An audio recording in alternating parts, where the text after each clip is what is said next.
Talk about banks. We got Bank of America announcing earnings at the end of the week. Everyone's looking forward to that. Bill Bartmann joins us right now, author of Bailout Riches, to talk a little bit about failing banks. Bank of America, not one of them, but there are several out there. Welcome, Bill. Well, welcome. Thank you, and good to see you again. Is there a sort of misconception that when all these banks fail, that the FDIC takes over all of them? Well, there is that misconception. The FDIC is one of the regulators that takes over failed banks, and it's the one that probably gets the most shrift because the OCC and the Fed don't seem to get much press these days.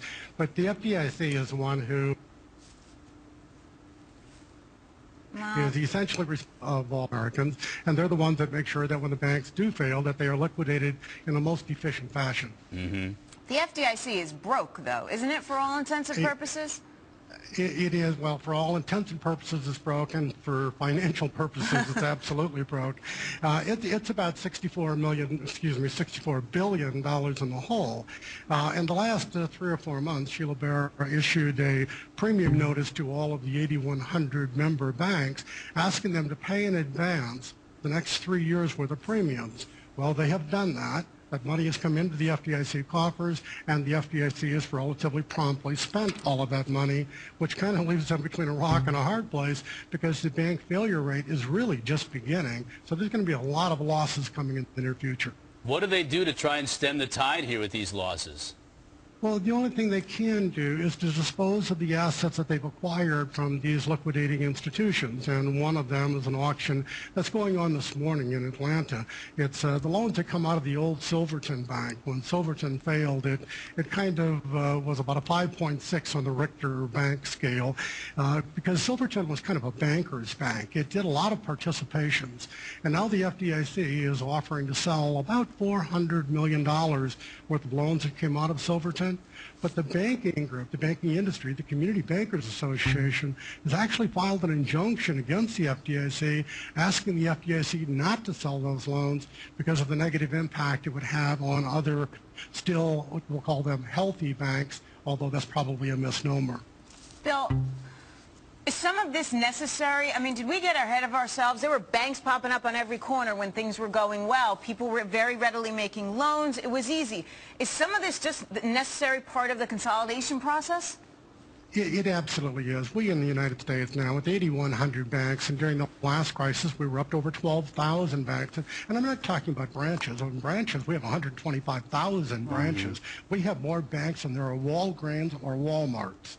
Now, Wow. To me, that just tells us what's wrong with the system. We have too many competing for too little of the profit. And quite frankly, that means there's going to be a whole bunch of banks that go out of business just because, quite frankly, there's not enough to sustain them. Bill, certainly what we've seen with the other banks taking over these banks over the last couple of years, they've been getting them at great deals. I mean, fire sale prices. Do you think that market will continue once the FDIC starts to securitize these assets and sell them off? I really do. I think we've just begun to see it. Now, I lived through the last crisis, and as some of us did, and quite frankly, we were very fortunate to be at the right place at the right time and to be a buyer when the FDIC was a seller. Well, lo and behold, deja vu, here we are again. The FDIC now has 207 banks in their basket and about to add perhaps as many as 1,000 more. And when the FDIC starts selling, it really just pushes the prices down. So it's a great time to be a buyer and a real bad time to be a bank. Bill, a lot of people blame the regulators for all these bank failures. You know, Washington Mutual hearings are going on right now. Largest bank failure in history. Question was, where were the regulators?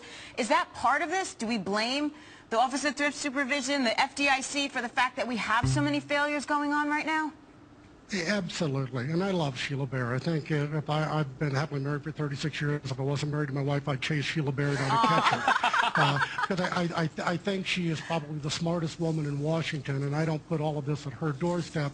But the regulators clearly were on watch, and this happened on their watch. So, so much like the captain of a ship, there's got to be somebody that's held accountable and held responsible. And quite frankly, there was an awful lot of people that dropped the ball on this one.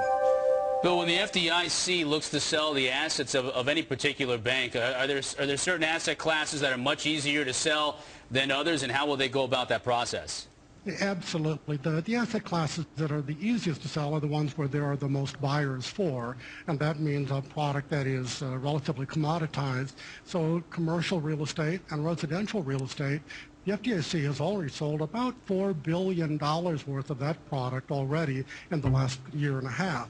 Now, the private banks are selling a different product. They're selling consumer loans and charged-off credit cards. And last year alone, they sold over $8 billion of that. So there's quite frankly, a pretty aggressive sales campaign going on, both by the government and by, we'll call them the healthy banks. Bill, thanks so much for giving us your insight on all this. You're very welcome. Thank you, and have a great morning. You too. Bill Bartmann, author of Bail